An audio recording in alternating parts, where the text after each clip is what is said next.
If you've ever launched an email campaign, watched the numbers drop off a cliff after a few weeks, and had no idea what went wrong, this video is your new holy grail. I'm going to show you the exact 90-day optimization cycle that doubled one store's email revenue in just 18 months and how you can steal the full playbook starting today.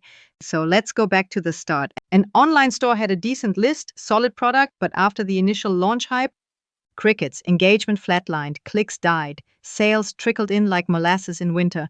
But instead of throwing spaghetti at the wall with fresh ideas, they installed something radically simple that changed everything: a 90-day optimization rhythm. It wasn't sexy, but it worked like compound interest for their email funnels. Stick around, because in a few minutes I'll walk you through the most important piece of that system: a single test strategy that's probably missing in your current setup and why it's hurting your revenue every single time you hit send.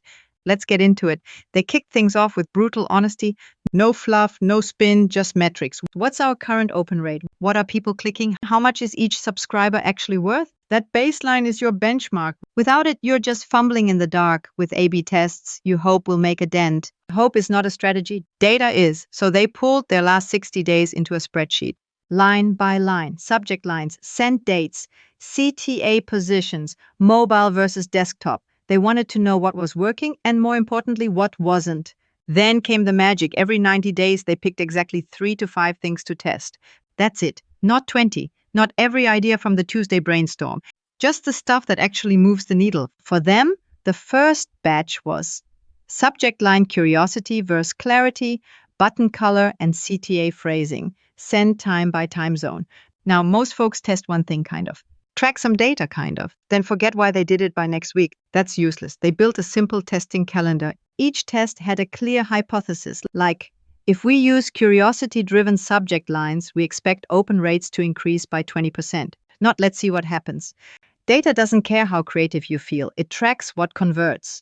Week by week, they ran the tests. Half the audience got the new version, half got the control. They didn't touch anything else. And you know what? Some tests bombed. One clever subject line actually tanked by 30%.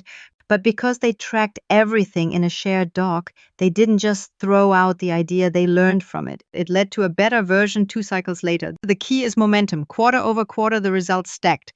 One headline tweak lifts opens by 13%. A better CTA jumps clicks by 9%. Increase send frequency to loyal segments. Boom, 18% more revenue that month alone. You want to know how they got that 2x revenue bump? It wasn't one test. It was 16 wins over 6 cycles. Small hinges, big doors. Consistency beats creativity when it's applied strategically. And here's where most folks drop the ball. They test once or twice, see mild gains, then stop. Or worse, start guessing again. The second you break your rhythm, your list starts to decay. It's like going to the gym for 2 weeks and wondering why you're not ripped. This is fitness for your funnel. Now let's talk about what you're probably not doing but need to. You're not integrating subscriber feedback into your test framework. They started embedding one-line engagement questions in regular emails. Stuff like, what's your biggest struggle with topic? The replies gave us copy ideas, new segment triggers, even whole product angle shifts. They folded survey data into their testing hypotheses. If 40% of responses mentioned time management, you better believe they tested a lead email with too busy to follow through in the subject line. Guess what? 31% open rate. That beat the control by miles. You tie your qualitative feedback into your quantitative tests. That's when your list starts talking back in clicks and sales, not just words. Now I know what some of you are thinking, but my audience is different. Cool, prove it with data. Run the test, track the outcome. That's the beauty of this cycle. It removes ego from the equation. Doesn't matter how long you've been marketing or how on brand your gut says something is. If the numbers don't move, cut it or fix it, here's what I'll leave you with. Don't chase tactics, build systems. Set your baseline every quarter and choose 3-5 high-impact tests. Run them with clear goals. Track results. Analyze patterns. Repeat.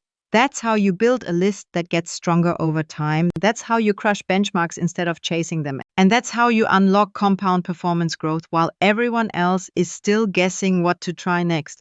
Look, if you're tired of fluffy advice and random hacks, if you've got a list that's slowing down, or you're just ready to actually treat your email marketing like the power tool it is, this 90-day framework is where it begins. The full breakdown, it's inside the Connect method for email marketing.